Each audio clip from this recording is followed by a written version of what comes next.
Hey guys, it's Emma with Emma D Photography. Today's video is going to be all about why I believe Pinterest is ruining wedding planning. So like I said, today I'm going to be explaining why I believe Pinterest is ruining wedding planning. I wanted to start off though and say I don't mean to seem negative. I don't mean to seem like I'm talking badly about Pinterest. I am personally guilty of being that high school girl who, finally joined Pinterest and it made the biggest someday board, dreaming about my someday wedding. So the first point I want to make is Pinterest sets unrealistic expectations. And when you're going through Pinterest and you're seeing all of these very large floral arrangements, there's flowers everywhere, these one-of-a-kind wedding gowns, these custom tuxes for your groom, that adds up. And not a lot of brides realize how expensive weddings can be. Before I was a wedding professional, I did not realize that flowers are expensive as they are. They are definitely worth the investment, but some budgets just don't allow for that, and that's totally understandable. So I just wanted to make this point because there's so many brides that head into their wedding reception and they have set the bar so high from their Pinterest board and showing their vision off to everybody else that it almost leads to disappointment when they go into that venue. And I would hate for any bride, any one of my brides, to be disappointed on their wedding day. This is such a big day in your life. This is setting yourself up for your next journey, your next chapter with the love of your life. And I think a lot of people, when they are in this wedding planning process, they lose sight of that.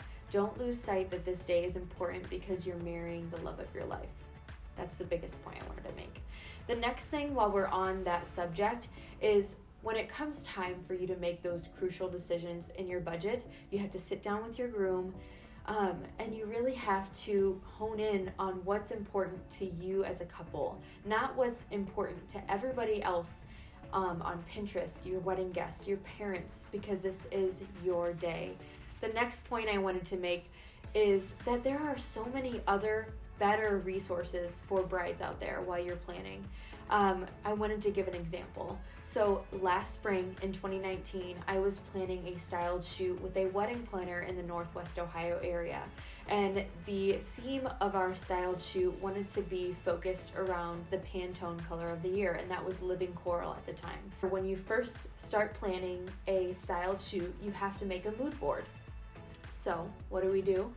We turned to Pinterest to make that mood board, and we started searching for Pantone color of the year, living coral, things along those lines for weddings. There was absolutely nothing. The only thing that was popping up for coral wedding themes were nautical themed weddings. And I'm not trying to talk badly of nautical themed weddings, but for us, we wanted to just go a different route. And when there was only that, although that is a good thing, a good sign that there wasn't a lot of styled shoots that were focused around this color, we still needed some content for our mood board. So I ended up turning to Instagram and utilizing their hashtags. And I know a lot of people accidentally hit this button on Instagram, but really it is so useful. It's such a big tool that you can use during this wedding planning process. And it's the bookmark button.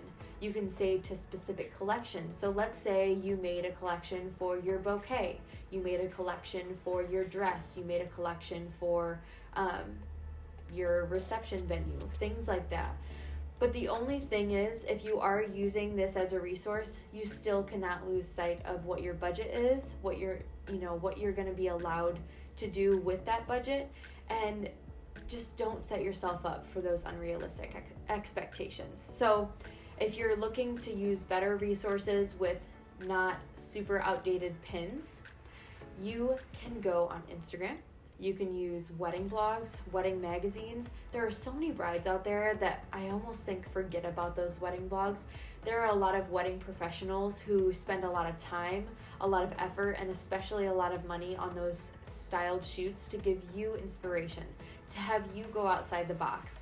And I hate to say this, but wedding colors go beyond what color your bridesmaids are wearing and also what color your groomsmen are wearing. It doesn't have to just be those two colors. So I say this because there's just so many brides that come to me and say, yeah, we're gonna do something different.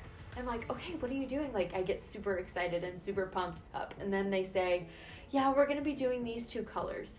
And I'm like, oh yeah, that's great. I mean, I'm super excited for them that those are the colors that they chose, but there's complementary colors that you can throw into your bouquets. There's complementary colors that you can use for your table linens.